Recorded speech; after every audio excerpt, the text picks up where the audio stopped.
है जब इस दिव्य यात्रा में भगवान 7 दिन तक गुंडिचा मंदिर में विराजते हैं और इसके बाद वापसी भी होती है। ऐसा नहीं है कि वापसी नहीं होती।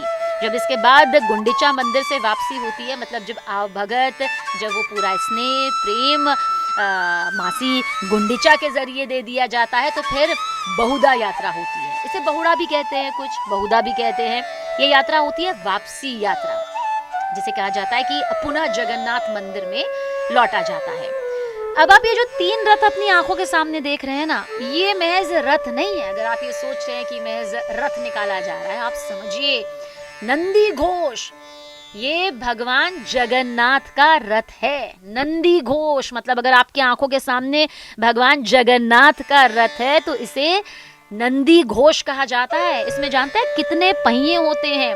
16 पहिए और पीला और लाल रंग का इसमें आप देखिए पूरा समागम आपको नजर आएगा। अब आप देख लीजिए भगवान बलभद्र का रथ जो आपको दिखाई दे रहा होगा, ताल धुआ जिसे कहा जाता है। जैसे भगवान जगन्नाथ के रथ को नंदी घोष कहा जाता है, वैसे ही भगवान बलभद्र के रथ को ताल ध्वज कहते हैं। 14 पहिए होते हैं इसमें और इसमें होता है हरा और लाल रंग का समावेश। अब आप कहेंगे अगर नंदी घोष भगवान जगन्नाथ के रथ को कहा जाता है तो फिर ताल ध्वज भगवान बलभद्र के रथ को कहा जाता है तो फिर देवी सुभद्रा के रथ को क्या कहा जाता है? देखिए देवी सुभद्रा के रथ को कहा जाता है दर्प दलन। वैसे कई बार इसे देव दलन भी कहते हैं, दोनों बिल्कुल ठीक है। देवी सुभद्रा का ये रथ है और इसमें 12 पहिए होते हैं। जैसे भगवान जगन्नाथ के रथ में 16 पहिए, भगवान बलभद्र के रथ में 14 पहिए, तो ठीक ऐसे ही जो आपकी आंखों के सामने ये पूरा रथ है ना, इसमें 12 पहिए हैं। दर्प दलन देव दलन में, देवी सुभद्रा के रथ में। और इसमें लेकिन जो समावेश है, समागम जो है वो काले और लाल रंग के हैं। और इन रथों का जो निर्माण होता है ना, वो देखिए कैसे होता है, जो नए पवित्र वृक्ष होते हैं ना उनकी लकड़ी से किया जाता है। अब आप सोचेंगे कि भाई भगवान मंदिर से बाहर आते क्यों हैं? देखिए जब हम सामान्य दिनों की बात करते हैं ना तो सभी लोग मंदिर के गर्भगृह तक पहुंच नहीं पाते हैं, लेकिन जैसे ही भगवान जगन्नाथ बाहर आते हैं, अपने भक्तों को दर्शन देते हैं और यही उनका प्रेम और करुणा का सबसे बड़ा प्रतीक माना जाता है। हजारों लाखों श्रद्धालु देखिए कैसे रस्सियों से रथों को खींचते हैं। और धार्मिक मान्यता कहती है कि जिसने भी श्रद्धा से भगवान जगन्नाथ, भगवान बलभद्र, देवी सुभद्रा का रथ खींच लिया, ये उसकी जिंदगी का सबसे अद्भुत क्षण बन जाता है। मोक्ष की प्राप्ति हो जाती है, सबसे पुण्यदायी हो जाता है। क्योंकि इसे ना सिर्फ रथ खींचना नहीं कहा जाता, बल्कि इसका मतलब है कि मनुष्य योनि में आकर आपने अपने जीवन की जो डोर है वो प्रभु को समर्पित कर दी है कि प्रभु अब सब कुछ आपके हाथों में है। यही है जगन्नाथ रथ यात्रा का महत्व। और अगर आप इसे सिर्फ देख भी रहे हैं और सोच रहे हैं कि हम तो शामिल नहीं हो पाए हैं, तो भी कहते हैं कि उतना ही फल है। अगर आप इस वक्त भक्ति भाव से भगवान जगन्नाथ की इस रथ यात्रा को देख रहे हैं, सुन रहे हैं, इसके धार्मिक महत्व को अंतर आत्मा से महसूस कर रहे हैं, तो ठीक वही फल इस वक्त आपको मिल रहा है। और ना राजा भी सेवक बन जाते हैं उनके इस रथ यात्रा में। इस दिव्य रथ यात्रा के शुरू होने से पहले ओडिशा के गजपति महाराज स्वर्ण झाड़ू से रथों की सफाई करते हैं। आप समझ रहे हैं? ओडिशा के गजपति महाराज स्वर्ण झाड़ू से रथों की सफाई करते हैं। अब इसके मायने आप समझिए। इस परंपरा को छेरा पहरा कहा जाता है। नाम है इस परंपरा का छेरा पहरा।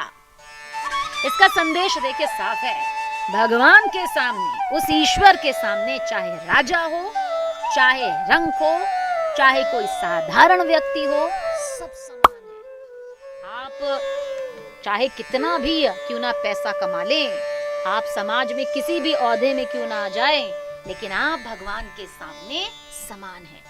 छेरा पहरा कहा जाता है। अब देखिए पता है क्या है, भगवान जगन्नाथ का सब पूछते हैं ये अधूरा स्वरूप, जो मतलब आप जिस रथ यात्रा का हिस्सा इस वक्त बन रहे हैं न्यूज़ 18 इंडिया के जरिए, इसको लेकर ना मैं एक छोटी सी कथा आपको जरूर सुनाऊंगी। आप अगर जानते हैं तो बहुत बढ़िया है, नहीं जानते हैं तो आज जरूर जान लीजिए। रथ यात्रा आपने देख ली, सुन ली, समझ ली, अपने अंतर्ध्यान से, अंतरात्मा से इसे शत प्रणाम भी कर लिया, कृपा भी पाई। लेकिन कहते हैं ना कि हर एक घटना के पीछे एक कहानी छुपी होती है जो हकीकत से दूर नहीं होती। ठीक ऐसे ही भगवान जगन्नाथ का जो अधूरा स्वरूप है उसके पीछे की कथा क्या है। छोटी सी, वैसे तो लंबी कथा है पर जल्द सुना देती हूँ। एक प्रसिद्ध कथा कहती है, उसके अनुसार राजा इंद्रद्युम्न ने भगवान की मूर्ति बनवाने के लिए दिव्य शिल्पी को बुलाया था। उन्होंने शर्त रखी कि जब तक कार्य पूरा ना हो कोई द्वार नहीं खोलेगा। शिल्पी ने कहा, लेकिन काफी दिन बीते तो राजा ने कहा, यार खोल कर देखना चाहिए। रानी ने कहा, भी खोल लो, द्वार खोल लेते हैं। राजा ने बोला भी कि मना किया हुआ है, जब तक मैं खुद से ना खोलूं तब तक खोलना ना द्वार। लेकिन फिर आखिरकार समय से पहले द्वार खोल दिया गया। प्रतिमाएं अधूरी अवस्था में मिली। कहते हैं तब आकाशवाणी हुई कि भगवान अब इसी रूप में पूजे जाना चाहते हैं। और इसी वजह से भगवान जगन्नाथ के हाथ पांव जब आप देखते हैं तो आपको पूर्ण रूप से निर्मित नजर नहीं आते हैं, लेकिन उनकी कृपा दृष्टि पूर्ण रूपेण अपने भक्तों पर होती है। अब जब भगवान जगन्नाथ के स्वरूप की इस यात्रा का जिक्र कर लिया है तो महाप्रसाद की महिमा बताना हम आपको नहीं भूल सकते। इस रथ यात्रा के जरिए जिसे गुंडीचा मंदिर की तरफ ले जाया जा रहा है, आप समझिए जगन्नाथ मंदिर का महाप्रसाद अत्यंत ब्रह्मांड में अत्यंत पवित्र माना जाता है। यहाँ जाति, वर्ग, ऊंच नीच कोई भेदभाव नहीं होता। सभी एक साथ इस महाप्रसाद को ग्रहण करते हैं। आप जानते हैं जो ये रथ यात्रा है ना, इसका अपना एक आध्यात्मिक संदेश भी है।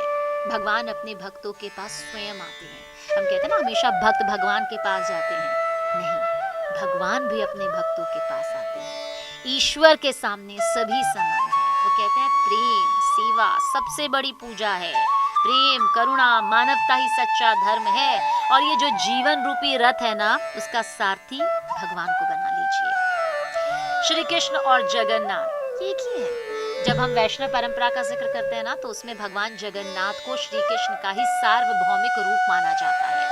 उनकी बड़ी गोल आंखें इस बात का प्रतीक मानी जाती है कि समस्त सृष्टि पर समान दृष्टि से वो सभी को देखते हैं। यह अनोखा संदेश जाता है। और देखिए, अगर आप इस रथ यात्रा का इस वक्त हमारे साथ हिस्सा बन रहे हैं ना, तो आप यकीन मानिए, धर्माचार्य कहते हैं कि इस रथ यात्रा के महज दर्शन मात्र से ही पुण्य प्राप्त हो जाता है। भगवान जगन्नाथ की कृपा जीवन से हर बाधा को दूर कर देती है। परिवार में सुख, समृद्धि और ढेरों शांति आ जाती है।